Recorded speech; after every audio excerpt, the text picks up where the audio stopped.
And Facebook is online.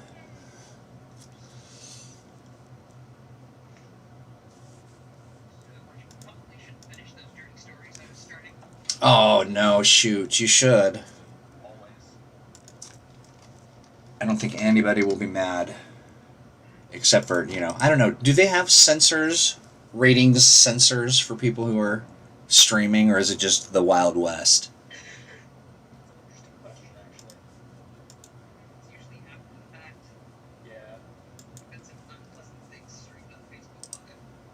That is true. Yeah, yeah.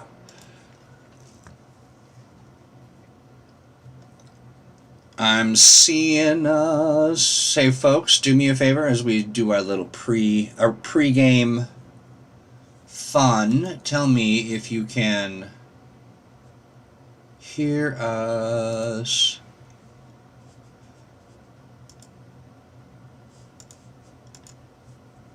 Let's see that we've got 5 people.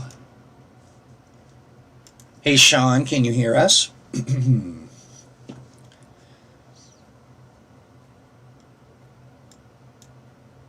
Let us know, my friend, if you can hear us.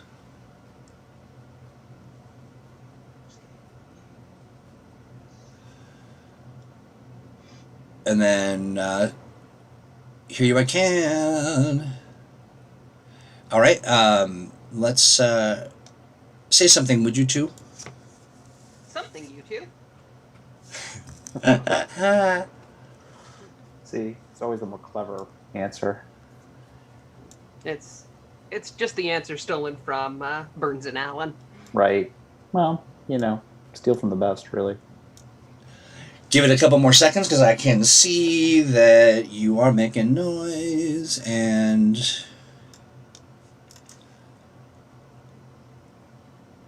Say goodnight, Gracie. Right. Good night, Gracie. Good night, Gracie. How is it looking? Is it sounding? How's it feeling? Okay. Excellent. Yeah. I'm already exhausted because I've been up since 6 a.m. running errands. By the way, I noticed that. And yes, good. Thank you, everybody who says, I can hear everyone, which I am super excited about. Sean Vieira says, thanks for releasing the Danger Zone Convention Center. Woot. Now I can run my... He said, now I can run my murder mystery at the con adventure. Yeah, I was inspired by there's a Murder Mouse issue of Faith, where she has a superhero adventure at a con. Thank you for that feedback, folks. I will work on that feedback. But yeah, I love it. And, I was thinking, well, how should we approach releasing it? And I thought, we'll put it out there. But honestly, it really is a reflection of just we miss cons. Mm-hmm. Yeah, really. Just attending cons. Just attending anything. I don't know that I miss working cons, but... That's fair. That is fair. Yeah, or con food. I mean, well, here's the thing. I will say this. Con food. Green Ronin is top shelf when it comes to, if we're going to be out there working and doing the thing. There's some good food that surrounds the convention for sure. Yeah, Nicole and Chris take good care of us at cons. Yes. Yeah, absolutely. Well, you know what? It's Mutants Masterminds Monday. We are hanging out with Crystal and Steve, whom are, they're reversed. I see Crystal under Steve and Steve under Crystal. We're just getting it done today. We're doing all the right things. We are... International Women's Day. We thought Steve could be a woman. That's right. Yeah, we're going to change it up. It is International Women's Day. Woman. That's right. How's the bra fit? A little uncomfortable. I can see. And that's perfect. Burn, right? Okay, that's okay. That's as it should be done. That's how you know it's working. I love it. So let's talk a bit about. We've got a ton of stuff going on, and I'm excited about it. Well, hold on real quick as I do a transition, and ta-da! There we go. Wait, are we prepared for our next Patreon release? I don't know. We have... Yeah. Who is it? Go for it. Is today Trapdoor? Or is today Grab? I don't remember. Today is Trapdoor. Ooh, right. Yeah. Because we did Grab. We did Grab last week. Yeah. who's winning our poll for next week, because I haven't had a chance to look all weekend. I've been gardening. I am actually going to release the poll today because we released a poll last week about giving other layers or other tiers of the Patreon access to the hero file, which and the benevolent and generous tiers of the hero and Prime have decided to grant access, which is really awesome. Yeah, everyone's super, super happy. We were getting even more people. Last I checked the Patreon, we were at like 78, and we could be higher now. Let me check. As I peer, what I do is I go to patreon.com/mutants and masterminds. And I see, all right, we're at 78. We're holding strong. This is phenomenal. Yeah, so we've got new stuff to give away at each tier. We've got all kinds of good stuff. I encourage everyone to head on over there, and we'll be having the we'll launch the poll as soon as we're done with our live stream. Cool. So yeah, if people want to tune in, we are figuring out what Blast from the Past hero team we are going to, or not hero team, but team in general. Which Blast from the Past hero team? You finish this. We'll edit it in post. Right? Which team we are going to feature in the Patreon coming up? Yep, and there are specifically 3 iconic teams from the 3 different previous ages of superheroics. So a Golden Age team, a Silver Age team, and an Iron Age team. Yep. I love it, and so do the people who are watching. And folks, if you've got questions, make sure you drop them in the chat. And if you're just joining us for the very first time, welcome. It's great to have you here. And I know that there are friends lining up over on the YouTube side of things. And, to get to us there, you want to go to youtube.com/Green Ronin Publishing, I believe, and I'll verify that, or one of our link wizards will link us and drop that in chat. What else do we have cooking? Oh gosh, got a lot going on. We just released Danger Zone's Convention Center. Gosh, what else? We just released Steve's Adventure. I've developed so many adventures in the last 2 weeks, I don't remember. I know, right? Yeah, trying to remember them all is the adventure of a lifetime. This is To the Moon? Yes, To the Moon. Got another adventure in development right now. It's off with our editors. It's going to get a nice layout soon. Or no, it's been laid out. Okay. Sorry, a lot of juggling. Right. So yes, Into the Idiot Box. We just got the final art in for it, so I'm excited for that. And we just sent off the next adventure after that to edit, and that is Green Thumb Black Heart, which is a Green Man adventure, who is one of my favorite supervillains. Yeah, I'm looking forward to seeing that and all laid out. Me too. Super fun. For the Convention Center Danger Zone, Crystal has also very thoughtfully provided this week's Ronin Roundtable with all kinds of ideas on what you can do with the Convention Center. Ways to make your normal environments weird. I love it. And I also particularly enjoyed, Evan puts together a lot of our stuff, like when they're posting, when he's posting to the store, like he's updating all that kind of flavored text. That was super fun. Oh, excuse me, that's me. I'm squeaking. Oh no, I have a dog behind me squeaking. But yeah, super fun stuff. So maybe let's share just a little bit about kind of utilizing the convention center and some little insight into that, and then we can kind of roll into some. Let's talk about International Women's Day. Convention center is a nice place for heroes to hang out, either as superheroes when they show up as special guests, or in their regular secret identities if they're fans of sci-fi or comic books or sports, or they have to attend something for business reasons. And it's a large gathering of people that is just perfect for any criminal that wants to steal some rare collectible or advanced technology that'll be on display, or just wants to hold a huge building full of people hostage. Or we didn't put this in the danger zone, but it's also a great place to have a little self-contained zombie outbreak.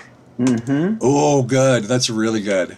Yep. And the document itself also includes stats for a fursuit for everybody who's been asking. That No one has been asking. No one has asked. No one has asked. by popular, demand, I'm sure. If they thought to ask, maybe they would. But there's stats for a cosplayer, and an optional variant of the cosplayer is the fursuiter or something like that. I don't remember what I put down. That is so good.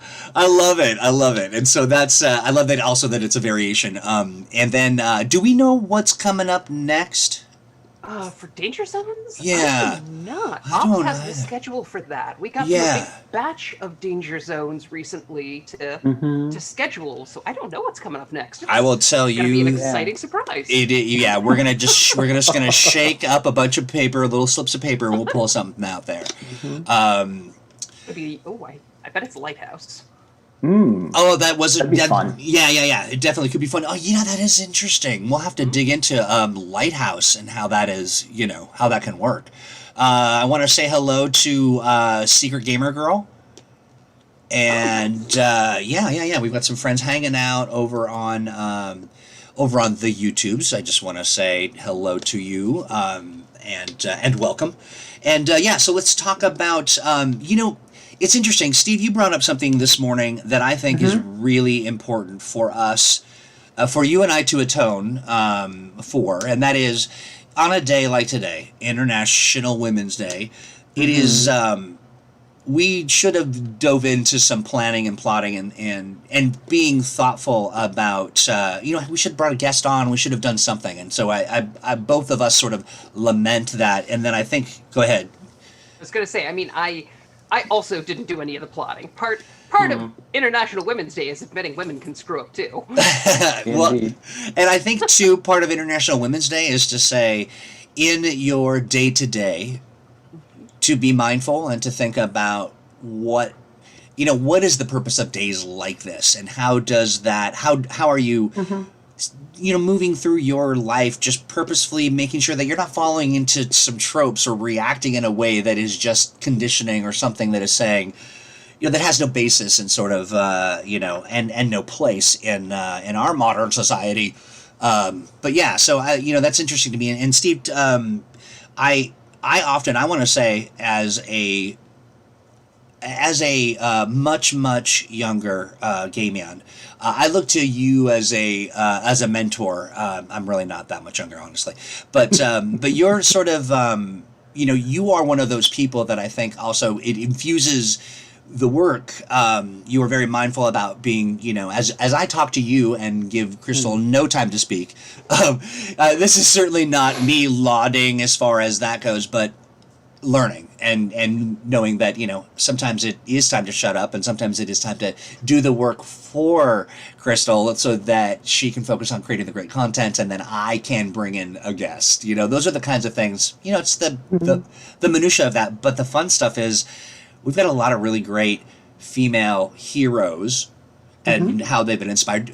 Crystal and Steve, when you have looked at this stuff, when creating kind of heroes and things, do you how much of what we have is an amalgamation of sort of inspirations and historical figures, historical female figures, that kind of thing? Like, what goes into creating a female hero? Well,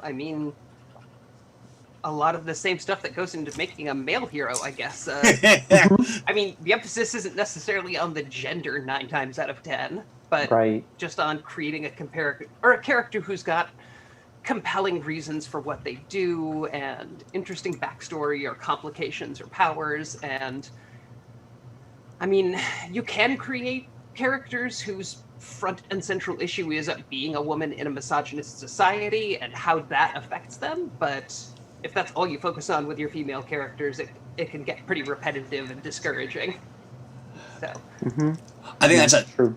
a super great point. That would mean that there is a wider sort of a tapestry, a texture, and I love it. It's so funny. Even as I said, how do you make a female character? I was just like, what a dumb question. I mean, honestly, like it is. But it's the question every minority gets asked. Hey, Yes. how do you make a gay character? Yes. Right. Yeah. Right.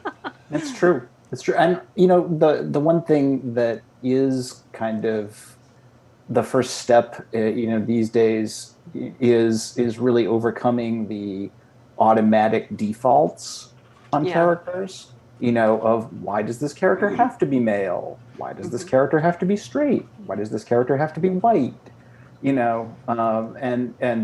Just not falling back on the lazy assumptions that these characters just default to sometimes. Yeah, and a lot of that is also just, well, if I'm making a female character, well, one, I want to make sure I don't fall into the stereotypes, but two, I don't want to fall into the stereotypes that now exist as direct analogs to the old stereotypes. Yeah. So, like 90s girl power characters have kind of gotten annoying. Feminism is a lot more nuanced these days than it was in the 90s. It sure is. And the other thing, too, is that there's the notion of equity or equality means you must have in one group a representation of every single, but when the reality is, it is more about making sure that the opportunities for representation can focus on and make space for, particular facets of our society to shine and to have the microphone a bit. Yeah, and I feel like every time we have one of these Black History Month, International Women's Day, Pride Month, we'll do this again.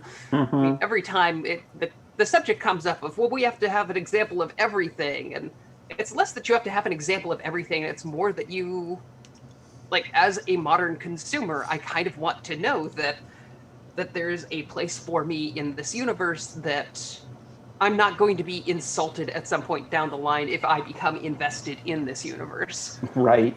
Like, the example that springs to mind these days is I got really, really into Harry Potter for, a solid 15 years. And then J.K. Rowling comes out with, all of her crap about trans people, and it just kind of feels tainted now. Yeah.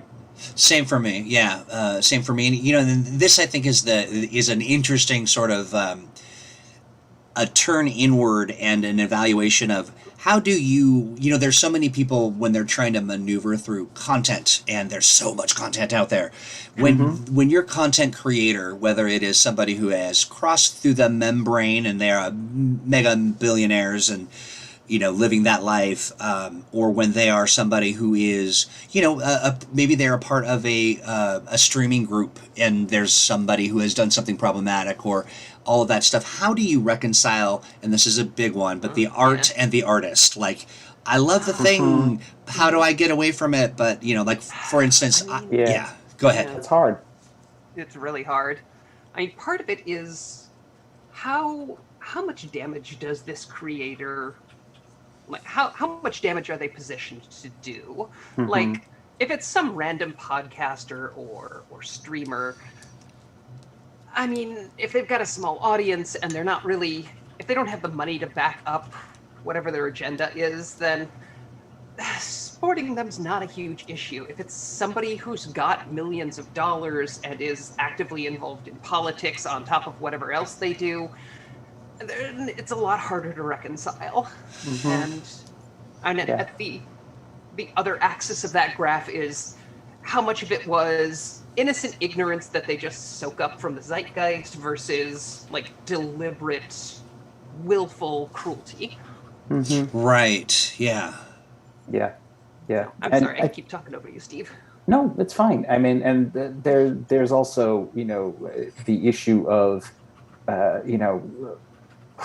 present contemporary creators who are active, in the world, and oftentimes using their platforms in ways that are damaging versus creators who are problematic, but like H.P. Lovecraft, but Lovecraft is also long dead, and so it doesn't matter, if I buy his books, I'm not funneling money to someone who is going to use that, in a way that I don't approve of.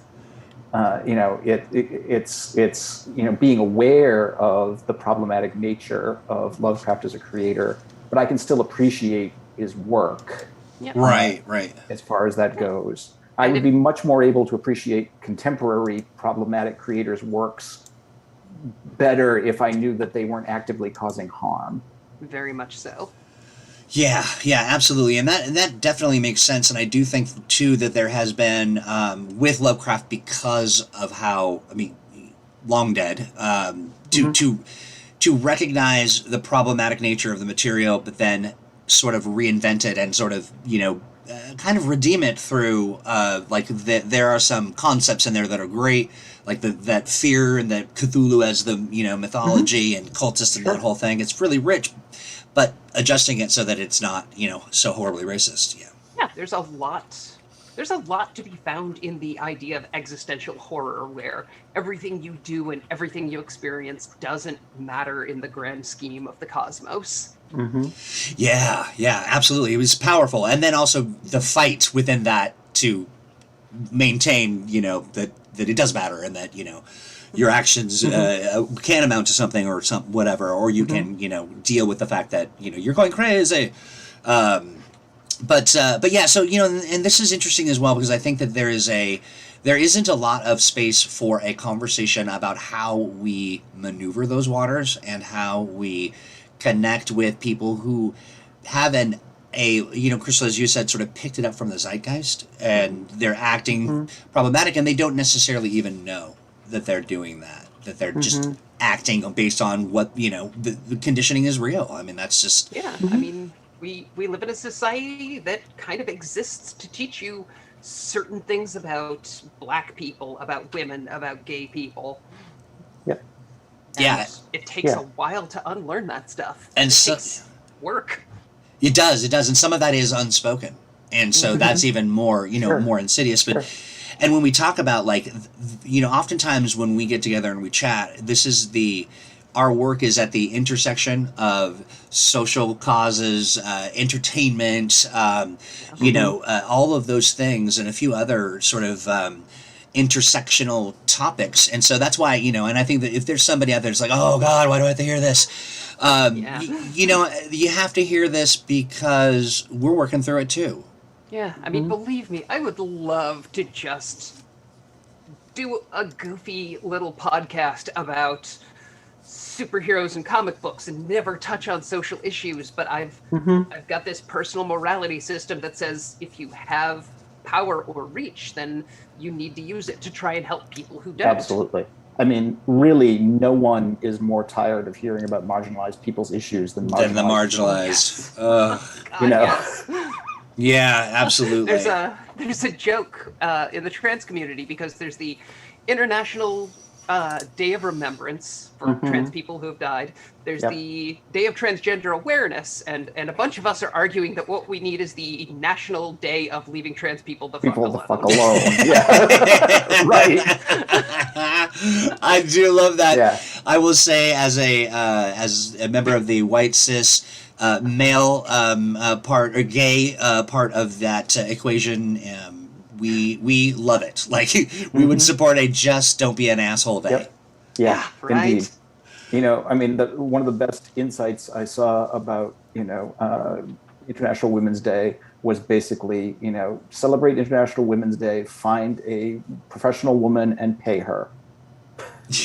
Because that's what women want. Right. So yeah, exactly. So I'm looking at a question here from our friend, and this is touchy, and I think it brings up sort of a situation, and it is also related to the problem we're talking about, or the challenge that is before us. Is it better to discuss what people would likely play the question I'll paraphrase for you, my friend, but it's should GMs and DMs just be totally PC no matter what? I really feel like culture is taking it too far sometimes. Uh, Yeah. I mean, it's gonna vary a lot. Like, again, it comes down to what your personal code of morality is. Like I said, I bring this up a lot because I have a platform. No, it's something I include in my work more because of that. I'm not constantly like inclusive of everything and free of sin myself in my home games. But I mean, I try to not push bad stereotypes, but I'm human and imperfect, so. Yeah. Joseph says, hi, Crystal. Hi, Steve, real quick. And Steve, do you want to add a piece to that? Well, I think that it's important to, when you're dealing with the sort of, microcosm of your game table, the people you're most concerned about are the players who are there, and to take their feelings and their needs into account so far as that goes. And I think the important thing to be aware of is that on the one hand, marginalized people often experience a lot of things that they choose to swallow, Yeah. and they choose to ignore because they don't want to pick a fight, Right. and so they don't often speak up because they just let it pass, and therefore you aren't aware of it. And in that same vein, privileged people often benefit from that because it smooths things over and they don't have to see how difficult it is for marginalized people under a lot of circumstances. And so sometimes when people say things like, oh, things have become so PC and we just can't stop talking about this, well, you're seeing a century or more of things that haven't been said coming up as far as that goes. Really, yeah, really well put. I mean, that is it's moving to me because that is the truth. Just because you are hearing more about it now doesn't mean that there's more. It means people are speaking up that in the past didn't. And that's part of what, when Crystal was talking about the notion of using your platform, that's kind of where the important thing of people with privilege being the ones to be willing to say, that's not okay. That's not cool. We don't want to do that here in this space, because they can more easily say those things. Yeah. Yeah, the other thing I want to add to this is that I know that everybody listening and everybody that is, kind of watching and participates in what we're putting together, that they know it, to introduce, if you're introducing things that cross certain lines for certain people, and we're all aware of what those are, like it's pretty obvious, and they've been discussed on Mutants and Masterminds Monday many times. But you sit down with, it's the session 0, and you talk about boundaries, and you talk about what's good or bad, and that's just good peopleism. Very much so. It's good to understand what people want to deal with in their free time and their fun versus what they don't, because there are times when, like, the idea of a role-playing game about punching homophobes sounds really awesome, and there are times when I just don't want to have to be constantly fighting for my rights and thinking about discrimination when I'm trying to play an alien cocker spaniel fighting for truth and justice. I don't know. I love that point, and you've made it before, but it's really a good one. It's that it may seem topical to introduce some of these social issues into your into the mix, but and that really it crosses all of the issues. Like if we're talking politics, we're talking whatever, people may not want to sit down and hang out and play a big assault on the Capitol kind of situation. Yeah. Tanya DePass has a really good blog post about this. Of sometimes she just wants to sit down and game, and she doesn't want to have to think about discrimination and her rights. That's her fun. She doesn't want to have to deal with all that real world stress. Right. Yeah, absolutely, and I'm gonna read just a couple of the comments just because I think that they're really great, and then maybe we can move into sort of more like let's talk about some empowerment. Let's move into some fun stuff now. Right? Yeah, exactly. Scott Alfred says, "Did Crystal just give us a version of with great power comes great responsibility?" I think it was more good isn't a thing you are, good is a thing you do. See, I like it. Apook says, if you have the power, platform, reach, influence, super strength, it's your responsibility to use it for the good of everyone. I tend to agree. Jacob suggests that Will Wheaton can be the mascot for Don't Be a Dick Day, a friend of Green Ronan's. Yeah. Not really. Sean Vieira says, comic books have always been about social issues. Take it from someone with dozens of books on comic history. Look at Superman's early stories or how comics tackled Nazis in World War II and all of that stuff. 100%. Yeah. This is the world you're in, friends. Let's see here. Nate Robin says, I try not to be an 80s male, but a modern, evolved 2020 kind of guy. I'm going to add 2021 to that because 2020, I don't know what you're talking about. Or 2020 is still last year. Exactly. Veronica says, I've always felt that tabletop roleplay games are a great medium for exploring social issues on an interpersonal level. I think so. Mm-hmm. A little safer space for you to kind of do something a little differently. This is something interesting. Sean says, regarding representation, the wife of one of my players sent me a thing about making sure you include Trans Representation Day by keeping a D20 by the table, and whenever you wind up with a PC made up on the spot, you roll it. That's thoughtful. I mean, it's those little moments of, I think it really is. It took a lot of little moments to get us to to this place. So. Let's see. And Alex says, and your platform doesn't have to reach thousands of people for it to make a difference.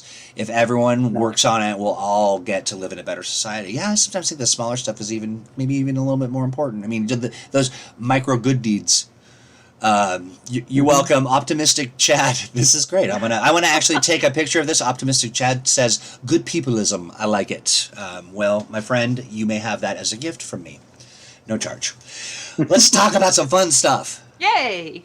All right. So, Steve, your favorite lady superhero? Oh gosh, like ever? I mean, Wonder Woman.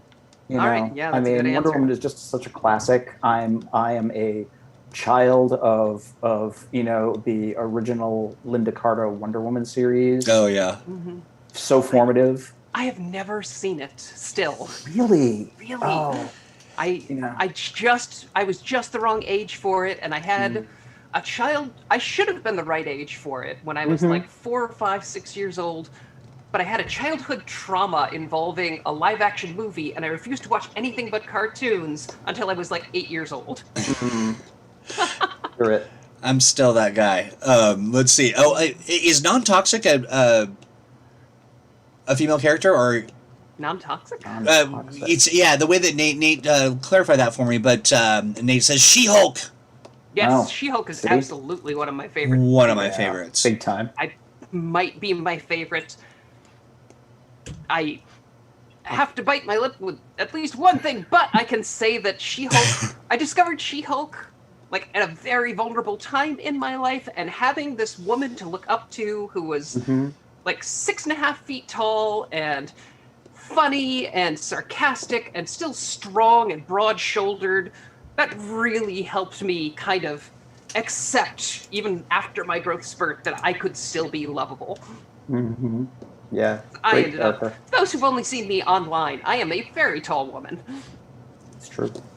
Very true. I have a weird one. I shock of shocks, but these two super women that I remind that they're just burnt into my mind, much like Wonder Woman. But Electra Woman and Dinah Girl. Yes. Oh my gosh, that's a deep cut.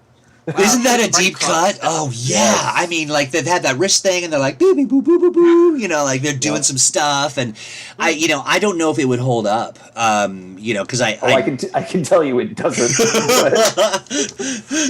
As a kid, it's imprinted in my mind. Like I think of them fondly, and you know what you're gonna love? Lidsville. Lidsville. What is Lidsville? It's the same creators doing a show about talking hats. Oh, I am on it. I do so love entertainment that helps me feel high without any extracurriculars added to my. This will really help. Yeah, I'm looking forward to it. So Storm, okay, yeah, Liz, of course, Storm is good. Sure. Absolutely. Jean Grey, honestly. Oh yeah. Yeah, I really like Jean Grey. Also, Jean Grey in dealing with the sort of the emotional stuff between the two dudes. You know, she always seemed like the person who was the mature one of the emotionally mature. I was gonna say she's always been the adult in the room. Yes, yeah. True. Stan Brown says, "Crystal, your height is only surpassed by your lovability." Aww. That's wow, so- I must be really lovable. You are. I'm not even the tallest cousin in my family. I love that Joseph Saviano says Scarlet Witch way before WandaVision. Mm-hmm. Yeah, That's fair. absolutely. Although WandaVision was such a terrific Yeah. vehicle for that character. True. They managed to take a character I didn't really care about beforehand and just make me tune in for every episode. Mm-hmm. Yeah. That was they just gave her so much space to to be whereas she was always kind of a bit character in all the other stuff. Yeah. Elizabeth Olsen turned out to be a really great actor, and I don't think she got the chance to showcase that during any of the movies. Yeah. Josie says, "I love Donna Troy." Oh gosh, yeah, me too. Yeah, sort of Wonder Woman's little sister, or Gotcha. her from another universe. Her unfortunate origins and all. Yeah. Yeah. What is the unfortunate origin? Just like hard to pin down, or they've been everywhere? It gets rewritten so much. Yeah, very briefly, her origin has just been rewritten so many times. It's entirely unclear what it even is at this point. I love it. Does she even exist right now? I don't even know. And she was so badly mistreated in Titans. Oh, yeah. It was sad because the actress who plays her is terrific, and I would love to see more of her. So Sean Vieira says, "I really like Pat Savage, Doc Savage's cousin." I am not. I'm not familiar. A very early example of a very empowered and capable woman. I know nothing of Doc Savage. Mm-hmm. Yeah, very interesting. I'll have to look into that. I like it. Will Murray has a standalone Pat Savage novel. Love it. Let's see. Our friend Theron says, "As problematic as the guy could be, I blame Chris Claremont for my early feminist education." Mm-hmm. That's fair. Yeah. He wasn't perfect, but considering what he was working on in the 80s, he did all right. Right.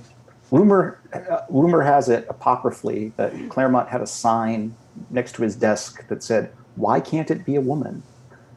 to remind him when he was writing. Hey, I just love pay that attention. every podcast he goes on nowadays, he's like, "Yes, I absolutely wrote Kitty Pryde as gay. Yeah. I just wasn't allowed to say it." I love that, and honestly, when I heard that, I was like, "Oh!" Like it just.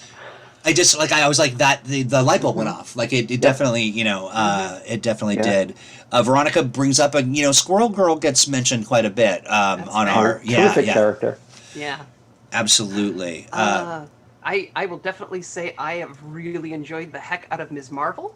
Yes. And I was Ms. Marvel fan before, back when it was Carol Danvers. I love Kamala Khan though, like far and away more than Carol Danvers. Terrific. Oh, and my husband will be mad at me if I don't mention Ilyana Rasputin. Oh, my his favorite character ever. It's my wife's favorite X character. I will tell you, Liz Court said, her and Ilyana. Yeah, definitely. Ilyana, what a great character. I mean, just a... Oh, Apuk says, "No, Kitty is my first teenage comic crush." Mm-hmm. Well, mine was, and still remains, old Nightcrawler. Mm-hmm. I'm still in love with Nightcrawler. Dashing Rogue. I still have a crush on Rogue. Mm-hmm. Oh, Rogue is cool. Very cool. Mm-hmm. I always found Rogue and the interaction with who's the card from Gambit. Gambit. Mm-hmm. Gambit? That always kind of bothered me. I was just sort of, I don't know why.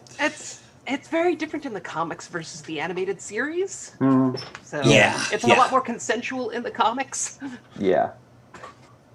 So if you haven't read the recent Mr. and Mrs. X Mm. storyline by, was that Leah Williams, or I'm spacing on the creator? Yeah, But I'm not it's sure. a very good story about taking your honeymoon in space. Yes, it's charming.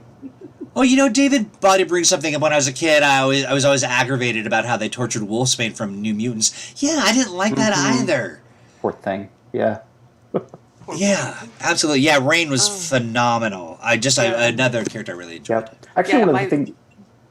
Oh, I was just going to say one of the things I found charming about the current X titles, and I think this is at best a very, very minor spoiler if you haven't read them, is there was a bit about Rain basically now being that mutants can come back from the dead and all of that. Basically, Rain being like, having been dead and all of that, I'm kind of over it. And like he's like, over being dead or over Presbyterianism. over all of the stuff that like tortured her in her life, and she's just like, I'm good. Yeah, man, I love it. John Polajak, you bring up some of my favorites for sure. The New Mutants, Karma, Magic, Magma, Mirage, Wolfsbane, absolutely, Yep.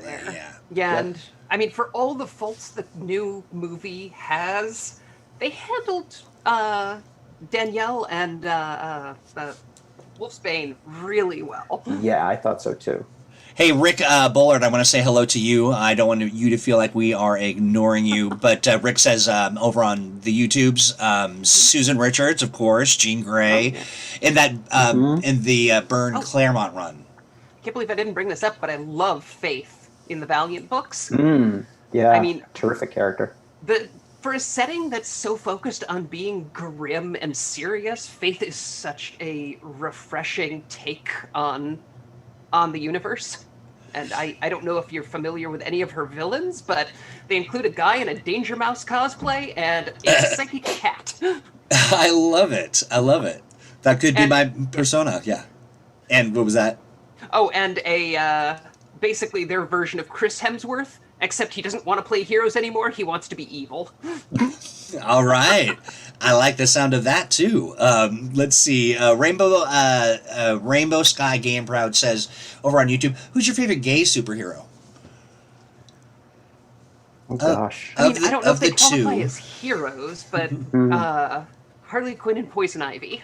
They're kind of the mascots for my marriage. Right. I love it. Having just read their honeymoon issue, it's still Wiccan and Hulkling. Because they're just so cute and precious.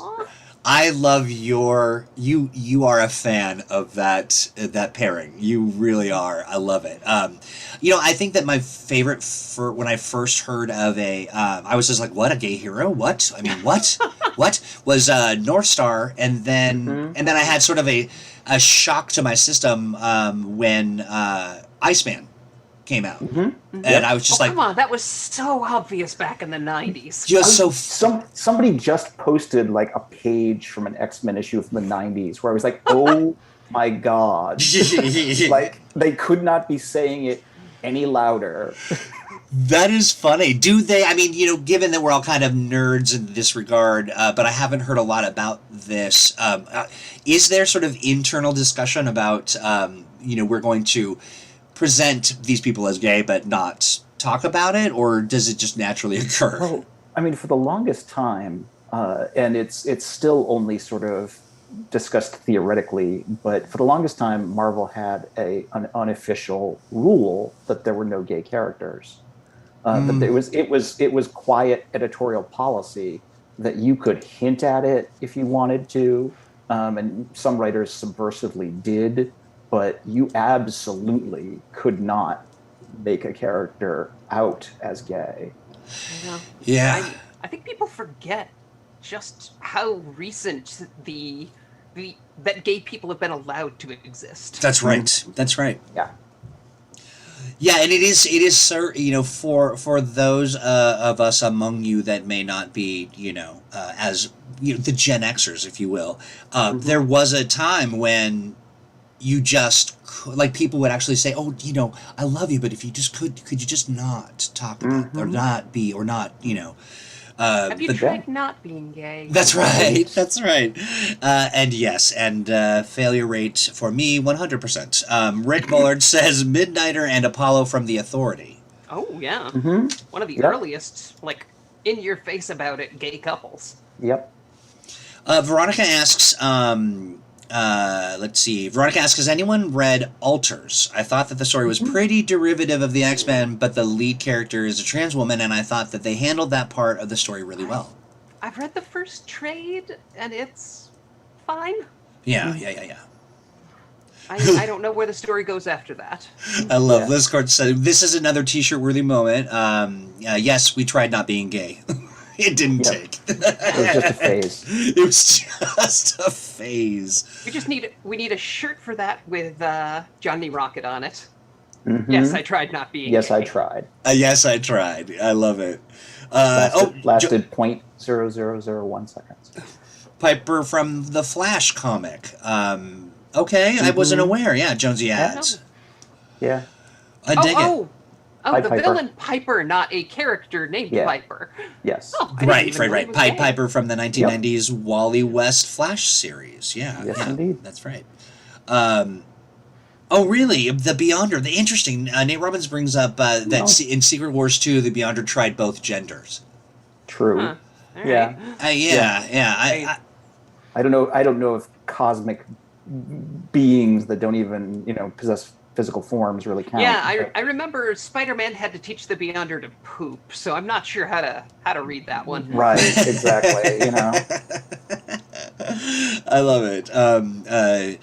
Joseph Salviano says Loki's been male and female. I do think that was one of the things I love about the slice of pop culture that we get to inhabit, is that there's a lot of gender bending and a lot of that kind of stuff that goes on that I really enjoy, and it frees up a lot of we must only present ourselves in this way.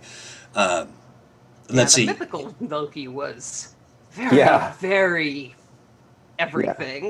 Right. Yeah. I mean, the mythical Loki still gets a Mother's Day card from Sleipnir, so I mean, So, absolutely. Liz Court says cosmic beings probably look at gender and go, meh. I think probably that is the case. They may be less wrapped up in that. But that being said, so we got about 10 minutes left. I am wondering if we want to, I don't know, do we want to maybe think about the 2021 female hero, maybe, I don't know, stat up somebody who could take on the challenges of this day? I have no idea how we'd even. I know, right? To do that. You're like, there. It is a You want me to stat up multifaceted woman? woman. Now with extra woman-to-womanness. Right. I love it. Wait, is there Superwoman and Wonder Man? Is that a thing? Sort of. Yeah, kind of. In an alternate universe in DC, there is Superwoman, who is a villain, and then in Marvel Comics, there's Wonder Man on the Avengers. Yep. Gotcha. He's alive right now. I can't keep track. Yeah. Can never keep track. I think he's alive, but I'm thinking of, there are some pretty influential side characters and not necessarily hero characters within the comics universe, for sure. But that is, Apu says, the superheroine known as AOC. There is a kind of, I keep thinking, I don't know why this is imprinted in my mind, but I just thought she was amazing. I just imprinted on her, and it's this is so dumb. The secretary robot for the Fantastic Four. Oh. Secretary robot? Yeah, she was a robot. She was she was she could do all kinds of stuff, and she was just and I didn't make the distinction that, a robot is a programmed being. In my mind, it was, just a sentient sort of creature or, a person. But do you have an NPC kind of character that you think, oh yeah, that was a good one? Dr. Charlene McGowan from the Immortal Hulk series. And she's a supporting character, but she is a ton of fun. She gets to yell at the Hulk a couple of times. Right? Which I love it. No small feat. I just recently, because we were thinking about it, I love Darcy Lewis's character in the MCU and in WandaVision. Just a great character and terrific supporting character. I fell in love with her in Thor 2 when she just yells, Mew Mew! I love that. Oh, Secret Gamer Girl says, my favorite we can't say their game moment was when Kamen Rider has two guys combined, set to a love ballad, getting a new rainbow-themed weapon in the process. But we can't mention that. Yeah, I'm not sure either, but it sounds very gay. Rainbow Sky Gay and Proud says, we're just gonna call you Rainbow friend. I have a book that I want to recommend to you, Steve. It's called The Penguin Book of Gay Short Story, edited by David Levitt. There you go. Very very adamant that you know that. This is okay. So new heroes: person, man, and woman. Yes. Well, I don't know why it isn't person, woman. I think that was the joke. That's the joke. Yeah, absolutely. But wow. So we are getting down to the wire of this particular Mutants and Masterminds Monday. Do we have any, as we sort of think upon our part in being in pushing and being a person who engenders diversity, equity, and inclusion as important bits of our day-to-day life. What are some other thoughts that we might have as we round it out? I'm sitting here regretting that our International Women's Day release wasn't the women's bathroom danger zone. That is so funny. That is a long line. You got that to contend with. Right. Weird, creepy transphobes who peek over the stalls. Oh, yeah. Gross. Terrible. Nate Robbins, you bring up a really good point, and I say unto you, thank you, my friend. And I think that we should do some celebrating of women writers and, contributors to our work. With that is definitely a great idea and something that we ought to do. Definitely here to sing the praises of Shannon McGuire. I love her writing. Boy, she does Spider-Gwen, among other things. Yes. We've had some phenomenal contributors to our stuff. Who all have we had on here? Oh gosh, Liz Quartz has worked with us a couple of times now. That's right. In our comments right now, Samantha Chapman, who is our primary editor for Mutants and Masterminds. Bridget Renault, who wrote a bunch of Danger Zones for us. Jen. Oh God, I am blanking on people's last names. Isn't it fun? I mean, yeah. If we'd known there was a quiz, we would have studied. Yeah, right. Right. Yeah, exactly. Go ahead. Super Team Handbook is about 50% written by women. So. We also have a guiding light, my North Star, and a very dear friend, a leader within this organism we call Green Ronin, and that's Nicole Lindros. Yeah, oh yes, absolutely. Yeah, absolutely. Still my hero. Wait, Nicole's a woman? Who's going to tell me? And of course, Crystal Fraser, you are a guiding light and a hilarious and talented and all the good stuff. And also, I love that I can be a little teasing and say these. I just started watching you react to the good things that I'm saying on screen.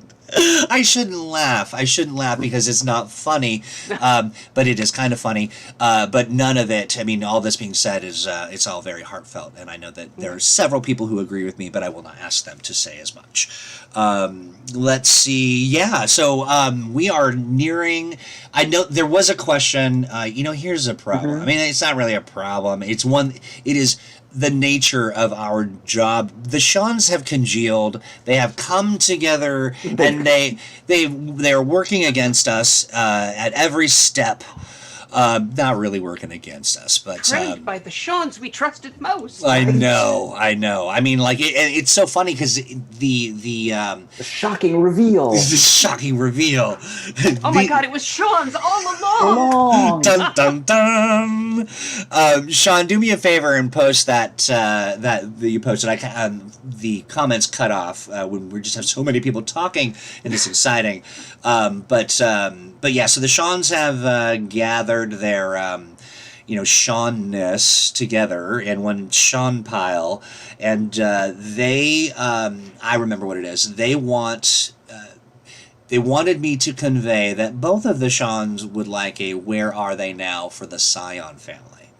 Oh, okay. So, yeah, and I'm Absolutely doable. I'm just telling you, they're going to bug me forever. I I mean, mean, it's hilarious if we end up getting the Golden Age team and do a "Where Are They Now?" because most of it's going to be there. Dead. Very dead. Really dead. That's so good. Just dead. Period. I love it. That's so funny. So anyway, Sean's Wrapped in the Arctic ice. right. Yeah, Right. yeah. So Sean's. There you go. We have done our part. Now, there's no guarantee that any of this will materialize to your benefit, but at the end of the day, you can't say that we didn't listen to the Seans. You two, thank you so much. Again, a joy to sit and chat with you. A joy to see and hear, or not necessarily hear, but to see everybody's participation. Thank you for that. Make sure you go by our Patreon. Lots of good shit over there, and it's good shit. So go to patreon.com/mutantsand masterminds. Go check out Danger Zones. Yeah, it's Danger Zones Convention Center. That's right. I thought we were gonna do like a fun Danger Zones, and you go like Convention Center, but you're like, you gotta warn me when okay, we're ready? supposed to coordinate. Okay, ready? things. Danger Zones. Convention Center. There you go. I love it. You two are just. I mean, one of the things I do love the most is that you two. That we're trainable. That you tolerate me. It's hilarious. Like well, you're very tolerable, Troy. Thank you so much. I appreciate that. I appreciate everybody who's been watching, and go. Make sure you go by the store, and make sure you check out the Patreon for maybe there's a public discount hidden somewhere in there that you might want to see. So check it out. But until next Monday, betwixt this Monday and the next, there is a Thursday with Owen, Casey Stevens, and myself, and we have a lot of fun. We're doing a play test, and it is going gangbusters. Lots of people participating, lots of people asking questions, and so stop by and check that out, and we will see you all next Monday. Goodbye. Bye all. Bye.